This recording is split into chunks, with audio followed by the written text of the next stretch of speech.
Hey guys, it has been a minute, and I wanted to make a video to give an update about my search for an S2K. If you've been keeping up with my last couple of videos, you know that I've been looking for an S2K because my MR2 has been in the shop for a while. I knew it was going to be a long layoff.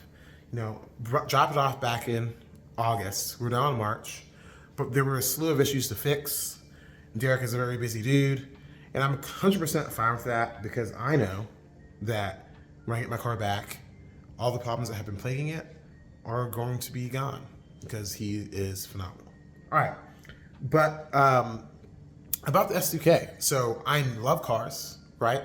And I knew I would have a hard time living without one. One of my dream cars is an E30 Touring. So I saw this BMW a few months ago. It was everything that I wanted. It's black exterior. It had that purple M-Tech stitching. You know, it's everything that I would have wanted to do to the car, minus, you know, I would have wanted to put air suspension on it. I decided not to buy that car because I was kind of nervous about buying a car that was a generation older than anything that I've ever had. I wondered if I was getting in over my head. And I was thinking on it, and I was thinking on it, I was thinking on it, and I didn't move. And whenever, you know, I decided to bring my car in to get the MR2 fixed, and I knew that buying a car is something I would seriously do, I thought, hey, you know, I'm back on the hunt for the right E30 Touring. Even message the guy, like, say, hey, can you tell me who you sold it to? Maybe see if you'd be interested in selling it again. Did all that.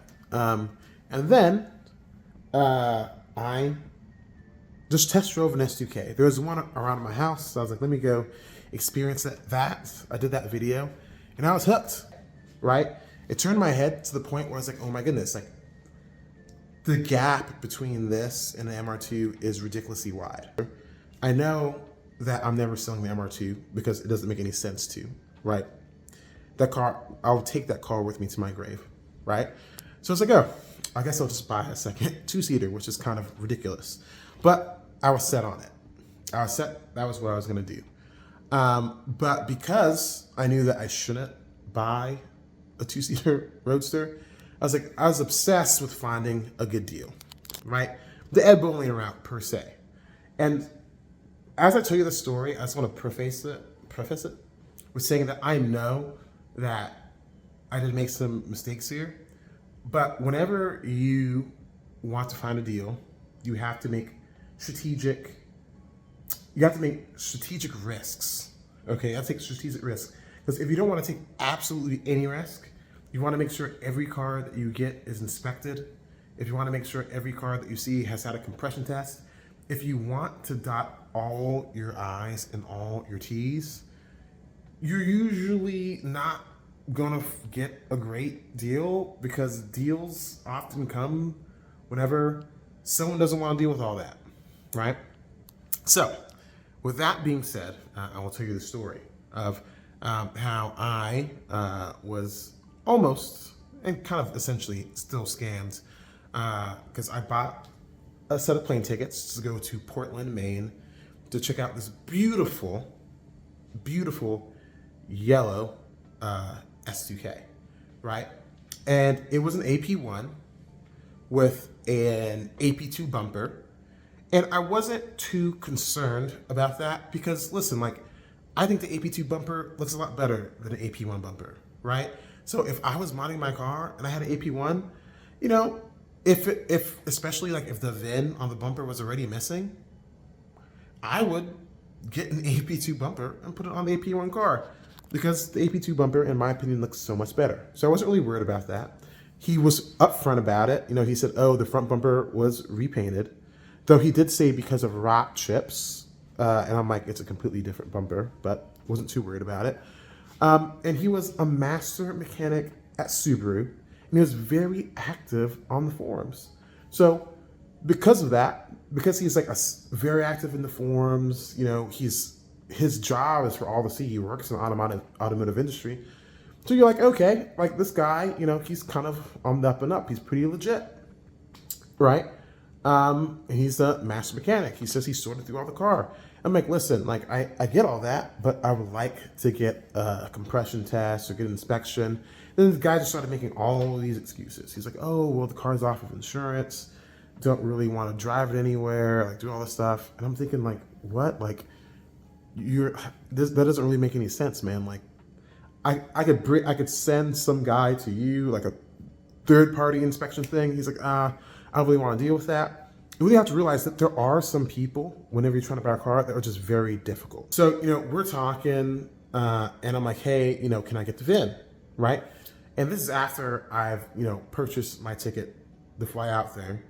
And then, homeboy just keeps on forgetting to send over the VIN. We talk about the cars. He'll talk about some, he gave me documents about the services that he's had and all the things like that. He documents the services he's done, the parts that he's bought for these services. Very, very, things seem on the up and up. Again, someone providing you all this documentation kind of alleviates like, oh, yes, like this person is very good. Like this person knows what they're doing. They're on the up and up. I just need that VIN, homie, right? And he's kind of just ghosted me, right? I'm like, hey, man, like what's going on? Like, I'm supposed to be flying over soon. Nothing, right? So again, I'm flying over soon, right? I'm heading over to Maine. So I was like, okay, how about I just hop on to VINWIKI, use his license plate, act like I'm gonna get a post so I could see what the VIN is, right? Because while this guy is being very difficult, while he's being very sketchy, this level of sketch doesn't necessarily mean that something is wrong, right? So I pull the VIN from VINWIKI, run it through a Carfax, and then the car is salvaged, right? And this is what I don't understand. Like, what was his end game, right? The title when I get there is gonna say salvage. Does he think I'm just gonna pay him the money? Is he gonna want to renegotiate when I'm already there and say, oh yes, like my apologies, I'll knock off another $3,000 or something like that. And you see how clean the car is, you see how great the car is, and you're just like, screw it, I'm gonna get a salvage car. I don't know what this guy was thinking. But he eventually sold the car to someone else. I don't know if that person knew they had a salvage car. I don't know what happened, but I saw that the car got sold on Instagram. Right? So here's the thing. So while that experience was kind of salty, right? It was kind of an indicator of what trying to buy an S2K is like in the S2K community. So for me, whenever I buy a car, again, always looking for a deal, right? And you could find them, right? It might take you a while, but you could find them. But I have never seen such a high concentration of scammers in the S2K field than any other car I've ever bought. S2K community online to buy a car is chock full of scammers, right? The amount of cars that I've seen who have had their odometers rolled back, right? Insane. So many cars have their odometers rolled back. They don't disclose that to owner or the dealerships. So 2 of these rolled back odometer cars that I've seen were in dealerships. The other person had to have known that the odometer was rolled back because, right, the odometer said 60,000 miles.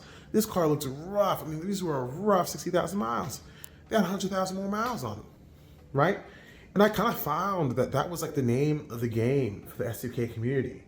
It's like, if you're not paying market price, there's a good chance you're getting scammed, right?